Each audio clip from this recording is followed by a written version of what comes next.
যখন নিয়োগ দেওয়ার জন্য মামলা করার পরিস্থিতি তৈরি হয়েছে, যখন প্রতি বছর নিয়োগ হচ্ছে না, কর্মচারীদের ডিএ দেওয়া যাচ্ছে না, তখন বলছেন আমি ক্লাবগুলোকে অনুদান দেব। আরে দুর্গাপুজো করার জন্য সরকারের মুখাপেক্ষী হয়ে কোন সময় কোন ধর্মপ্রাণ হিন্দু ছিল? তিনি মুখ্যমন্ত্রী হওয়ার জন্য তার নিজের স্বপ্ন পূরণ করার জন্য পশ্চিমবঙ্গের প্রতিটি তরুণ তরুণীর স্বপ্নকে তিনি একেবারে ভঙ্গ করেন। রাজ্যের মুখ্যমন্ত্রীর নাম মমতা বন্দ্যোপাধ্যায় না হয়ে অন্য যে কেউ হতে পারত, তাহলে কি হতো? অন্ততপক্ষে রাজারহাটে financial hub, educational hub, medical hub, অনেক কিছু হতে পারত। একেবারে আমরা যেমনটা জানি, সামনেই একেবারে দুর্গাপূজার আগেই মুখ্যমন্ত্রী একেবারে নেতাজি ইন্ডোর স্টেডিয়ামে দাঁড়িয়ে ঘোষণা করলেন এইবার পুজোর অনুদান 1,10,000 টাকা। কিন্তু এই অনুদান ঘোষণা করার আগেও মুখ্যমন্ত্রী একটি সতর্ক বার্তা বলা যেতে পারে। তিনি বললেন যে আবারও কোর্টে মামলা হবে, দেখে নেব। বিকাশ রঞ্জন ভট্টাচার্য ইতিমধ্যেই আমাদের অবশ্যই মামলা হবে। কি বলবেন? দেখুন, আমি আজকেরই একটি পেপারের লিডিং বেঙ্গলি নিউজ পেপার, সেখান থেকে আমি উইদিন কোর্ট আগের বার 85,000 করে দিয়েছিলাম, এবার 90 করি, জিজ্ঞাসা জন্য আনকোট। শোরগোল পড়ল সভাকক্ষে। এরপরে মুখ্যমন্ত্রী বলেন আচ্ছা দেখি কারা কি চাই। 90, 95, 1। একটু থেমে মুখ্যমন্ত্রী এরপরে ঘোষণা করেন আচ্ছা 1,10,000। খুশি তো? আচ্ছা, এই টাকাটা কার টাকা? জনগণের টাকা, জনগণের করের টাকা।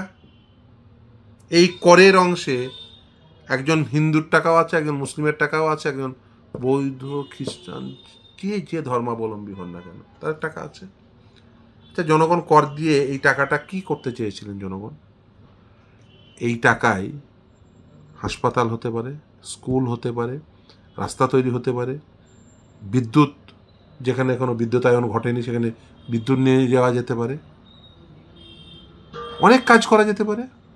হাসপাতালগুলোতে ওষুধ থাকে না, দীর্ঘদিন ধরে চিকিৎসক নিয়োগ হয়নি, স্কুলগুলোতে শিক্ষক নিয়োগ হয়নি, দীর্ঘদিন ধরে ছাত্রছাত্রীরা আন্দোলন করছে। এই যে ধরেন টেট 2022 রেজাল্ট বেরিয়েছে, এখনো পর্যন্ত শিক্ষক নিয়োগ হয়নি, তারা আন্দোলন করছে। তারা প্রায়শই চেম্বারে এসে বলে স্যার একটা মামলা করা যায় না যে নিয়োগ দিতে হবে। কি করব? অবশ্যই ওই বলেছি যে তাদের রেসপেক্টিভ যা লিগ্যাল সাজেশন দিয়েছি। এই যে যখন বিষয় হয়ে দাঁড়িয়েছে, যখন নিয়োগ দেওয়ার জন্য মামলা করার পরিস্থিতি তৈরি হয়েছে, যখন প্রতি বছর নিয়োগ হচ্ছে না, কর্মচারীদের ডিএ দেওয়া যাচ্ছে না, তখন বলছেন আমি ক্লাবগুলোকে অনুদান দেব। আরে দুর্গাপুজো করার জন্য সরকারের মুখাপেক্ষী হয়ে কোন সময় কোন ধর্মপ্রাণ হিন্দু ছিল? দুর্গাপুজোর চাঁদা প্রতিজনই দেন, সেই চাঁদার অর্থে দুর্গাপুজো হতো, বা হয়তো কেউ কর্পোরেট অনুদানও নেন। এই যে ধরুন বড় বড় হোর্ডিং পড়ে, কর্পোরেট অনুদান আসে। কিন্তু সরকার, তার কি কাজ পুজোতে অনুদান দেওয়া? সরকার পরিচালনা করবে, জনগণের হিতার্থে স্কুল, কলেজ, বিশ্ববিদ্যালয় তৈরি করবে, রাস্তা তৈরি করবে, বিদ্যুৎ আনিয়ে দেবে। এইটা সরকারের কাজ। সরকারের কাজ পুজোতে অনুদান দেওয়া নয়, সরকারের কাজ ইমাম ভাতা দেওয়া হতে পারে না। ধর্মপ্রাণ মুসলমান ইমামদের ভাতা, ইমামদের বেতন দেবেন নামাজ পড়ানোর জন্য। ধর্মপ্রাণ মুসলমানরা তারা মসজিদ তৈরি করবেন বা মসজিদের রক্ষণাবেক্ষণ করবেন। ধর্মপ্রাণ হিন্দু তারা পুজো করবেন, তারা প্যান্ডেল তৈরি করবেন, তারা ঠাকুর আনাবেন। কিন্তু এর সঙ্গে সরকারকে ইনভলভ হয়ে যেতে হবে, পুজোগুলোকে অনুদান দিতে হবে। আসলে পুজোগুলোকে অনুদান দেওয়া, ক্লাবগুলোকে অনুদান দেওয়ার অর্থ হচ্ছে যে ক্লাবগুলোকে হস্তগত করতে চাইছেন ভোটের জন্য। অবভিয়াসলি। দেখুন, সরকার বুঝেছেন যে তার সঙ্গে মানুষ নেই, তাহলে কি করতে হবে? এই ক্লাবগুলোকে হস্তগত করতে হবে। ক্লাবগুলোকে টাকা দাও, তাহলে এই ক্লাবে অনেক ইয়ং ছেলে মেয়ে থাকে, সেগুলোকে হস্তগত করা যাবে। এরা এটা এই ক্যালকুলেশনে করেন। ফলে এই যে ক্যালকুলেশন, যে ক্লাবগুলোকে টাকা দিলে সেই ক্লাবগুলোতে যেহেতু অনেক তরুণ তরুণীরা থাকে, তাই আমরা হয়তো সুবিধা পাবো। আপনি কি এত ঠুনকো মনে হয়? দেখুন, জনগণের করের টাকা আপনাকে যদি খরচা করতে হয় তাহলে যুক্তিসঙ্গতভাবে করতে হবে। দ্বিতীয় আর একটা জিনিস বুঝতে হবে, সেটা হচ্ছে সরকারের কাজ কিন্তু ধর্মীয় ক্ষেত্রে অনুপ্রবেশ ঘটিয়ে দেওয়া নয়। সরকারের কাজ কখনোই এটা হতে পারে না যে আমি পুজোতে অনুদান দেব ক্লাবগুলোর মাধ্যমে। এটা সরকারের কাজ হতে পারে না। সরকারের কাজ কি মানে মসজিদ তৈরি করা বা মন্দির তৈরি করা? এখানে তাই হচ্ছে। সরকারের কাজ ওই পুজোর অনুদান দেওয়া। সরকারের কাজ পুজোর অনুদান দেওয়াও না, সরকারের কাজ মন্দির তৈরিও না, সরকারের কাজ মসজিদ তৈরিও না, সরকারের কাজ গির্জা তৈরিও না। সরকারের কাজ রাস্তা তৈরি করা, হাসপাতাল তৈরি করা, স্কুল তৈরি করা, কলেজ তৈরি করা, সেই স্কুলগুলোতে সঠিক শিক্ষক দেওয়া, যাতে শিক্ষকের অপতুলতার দায়ে ওই যে স্কুলগুলো বন্ধ না হয়ে যায়। আপনি চলে যান ভালো ভালো যে জেলার স্কুলগুলো প্রায় বন্ধের মুখে। বেশিরভাগ জেলাতে দেখবেন 20টা 30টা করে স্কুল বন্ধ হয়ে গেছে। কেন? তার কারণ স্কুলগুলোতে শিক্ষক দেওয়া যাচ্ছে। বিদ্যুতে 80% কনসেশন করেছেন মুখ্যমন্ত্রী। সেটা পুজোগুলোতে। একদিকে মানে এই শহরে, এই কলকাতা শহরে, কলকাতার শহরবাসী সর্বোচ্চ পরিমাণ বিদ্যুতের ট্যারিফ দেন। কেন?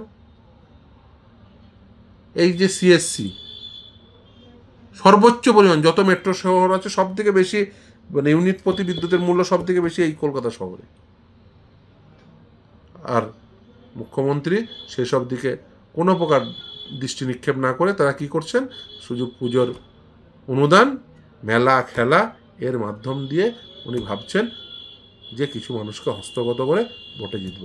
এইভাবে ভোটে জেতা যায় না। মানুষের হিতার্থে কাজ করতে গেলে আপনাকে জনকল্যাণে কাজ করতে হবে। পুজোয় অনুদান দেওয়া কখনো জনকল্যাণকারী পদক্ষেপ হতে পারে না। ধর্মপ্রাণ হিন্দু বা ধর্মপ্রাণ মুসলমান তারা মন্দির মসজিদ তৈরি করে নেবেন, নিজেরা পুজো করে নেবেন, নিজেরা নামাজ পড়ে নেবেন। দয়া করে ধর্মক্ষেত্রে অনুপ্রবেশ ঘটাবেন না। ধর্মনিরপেক্ষতার অর্থ হলো রাষ্ট্র পরিচালনার ক্ষেত্রে ধর্ম কখনো নির্ণায়ক শক্তি হবে না। এক্ষেত্রে ধর্ম নির্ণায়ক শক্তি হয়ে যাচ্ছে। আর রাষ্ট্র যদি ধর্মে অনুপ্রবেশ ঘটে বা রাষ্ট্রীয় নীতি নির্ধারণের ক্ষেত্রে ধর্মের অনুপ্রবেশ ঘটে, দুটোই কিন্তু ধর্মের জন্যও ক্ষতিকারক, রাষ্ট্রের জন্যও ক্ষতিকারক। ধর্মীয় নীতি নির্ধারণে মানে ধর্মে যদি রাষ্ট্রের অনুপ্রবেশ ঘটাতে থাকে তাহলে ধর্ম কলুষিত হয়। আবার রাষ্ট্রের নীতি নির্ধারণের ক্ষেত্রে যদি ধর্ম অনুপ্রবেশ ঘটে তাহলে রাষ্ট্রের যে কাঠামো সেটাও কলুষিত হয়। মুখ্যমন্ত্রী উভয় কাঠামোকেই, ধর্মের কাঠামোকে অ্যাজ ওয়েল এজ রাষ্ট্রের কাঠামোকে, উভয় কাঠামোকেই কলুষিত করছে। নিরাপত্তার কথা বলছেন মুখ্যমন্ত্রী, তিনি বলছেন আমি রাত জেগে নিরাপত্তা কী হচ্ছে সেটা নজর রাখবো। বলছি আরজি করার সময় তো তিনি রাত জেগে নজর রেখেছিলেন, বিচার কোথায়? 1 বছর হতে যায়। দেখুন, তিনি যখনই রাত জাগেন না তখনই জনগণের ভয় করতে শুরু করে। আরজি করে তিনি রাত জেগেছিলেন, তিনি ইনভেস্টিগেশনে সুপারভাইজ করেছিলেন। আর সেই আরজি কর কি হয়েছে আমরা সবাই দেখেছি, এভিডেন্স ট্যাম্পার হয়েছে। উনি আবার বলছেন আমি রাত জেগে নিরাপত্তা দেব। জনগণ শঙ্কিত, অভয়া হয়ে যাবে না তো? জনগণ শঙ্কিত। দয়া করে আপনি মানে এই যে রাত জেগে এই যে আমি মনিটর করব এটা বলে জনগণের মনে ভয় ধরিয়ে দেবেন না। জনগণ, উনি রাজ্যে জাগছেন, উনি সুপারভাইজ করছেন, এটা দেখে জনগণ ভয় পেয়ে যাচ্ছে এখন আজকাল। কারণ অভয়াকাণ্ড তো তার উদাহরণ। অভয়ার মাদের জিজ্ঞাসা করবেন, তার বাবাকে জিজ্ঞাসা করবেন, তার বাবা মাকে, তারা শঙ্কিত। প্রতিটি অভয়ার মা শঙ্কিত। আর আমরা অভয়া চাই না। আর এই পুজোর ক্ষেত্রে আমি আবারও বলবো যে এইভাবে পুজোর অনুদান দেওয়া যায় না। কোনো রাষ্ট্রীয় নীতি নির্ধারণ করার ক্ষেত্রে ধর্ম যেমন নির্ণায়ক শক্তি হবে না, সেরকম কোনো ধর্মীয় অনুষ্ঠানে রাষ্ট্রের এইভাবে অনুপ্রবেশ ঘটানো অনুচিত। দাদা, এই যে অনুদান, যে সকল বড় বড় থিম পুজোগুলো হয় আমরা জানি তাদের কোটি টাকার বাজেট হয়, সেখানে 1 লক্ষ টাকার অনুদান কি সত্যি তাদের জন্য দরকার?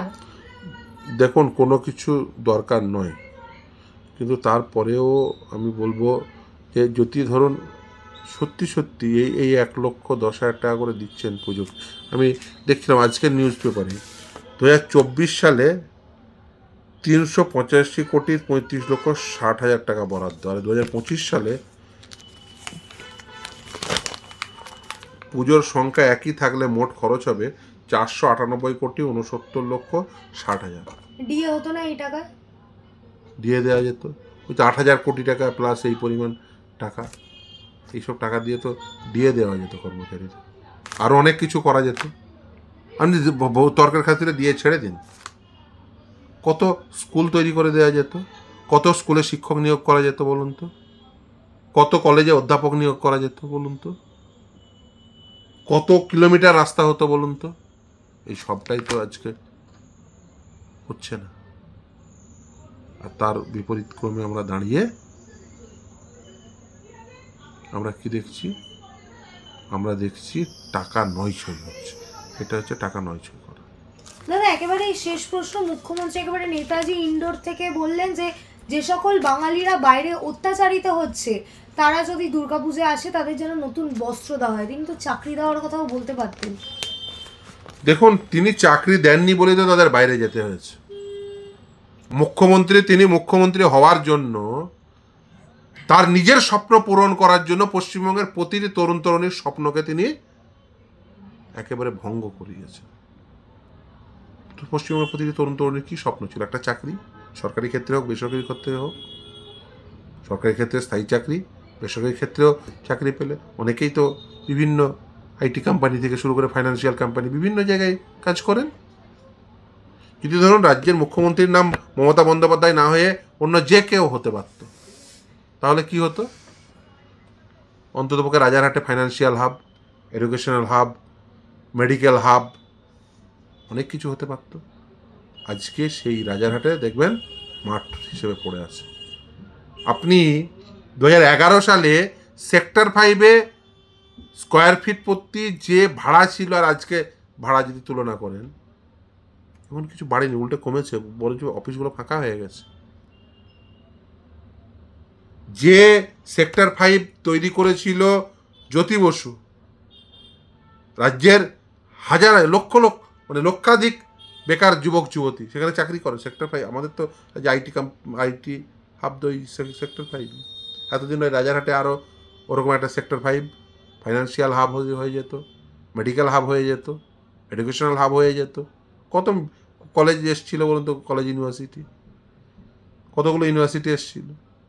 ফলে এইগুলো তো করা যেত, কিন্তু তিনি নিজের মুখ্যমন্ত্রী হবেন বলে এই যে ধরুন সিঙ্গুরের সত্য তো আজকে বেরিয়ে আসছে। আমরা নিশ্চিতভাবেই শ্যামলদা কি বলেছে দেখেছেন। তিনিও সিঙ্গুরের বাসিন্দা, ডিএ ওয়ান অফ দ্য মূল মামলাকারী সংগঠনের নেতা, কনফেডারেশনের নেতা কি বলেছে দেখেছেন? যে সিঙ্গুরে কিভাবে ওই তাপসী মালিক খুন ধর্ষণ বলে অ্যাকচুয়ালি সুজিত দত্তকে কিভাবে ফাঁসানো হয়েছে তিনি বলেছেন। এই কথাগুলো আজকে বেরিয়ে আসছে, সত্য বেরিয়ে আসছে যে মমতা ব্যানার্জি নিজের স্বার্থে যেটা আর একটা টাটানগর হতে পারত, সেই স্বপ্ন, সিঙ্গুরবাসীর স্বপ্ন, রাজ্যবাসীর স্বপ্ন তিনি মেরেছেন। মানুষ বুঝতে পারছে, আজকে মানুষ বুঝতে পারছে তার বাড়ির ছেলেটি মাসে 50,000 টাকা বেতনের একজন তরুণ হতে পারত। শুধু মমতা ব্যানার্জি মুখ্যমন্ত্রী হবে তার এই স্বপ্ন পূরণ করার জন্য তার ছেলের স্বপ্নটি আর পূরণ হলো না, বা তার মেয়ের স্বপ্নটি আর পূরণ হলো না। মমতা ব্যানার্জি এর জন্য দায়ী, এবং মমতা ব্যানার্জিকে এই দায়ী নিতে হবে, এবং পশ্চিমবঙ্গকে বেশ কয়েক দশক পিছিয়ে দেওয়ার দায় মমতা ব্যানার্জি, এবং সেই দায় মমতা ব্যানার্জি।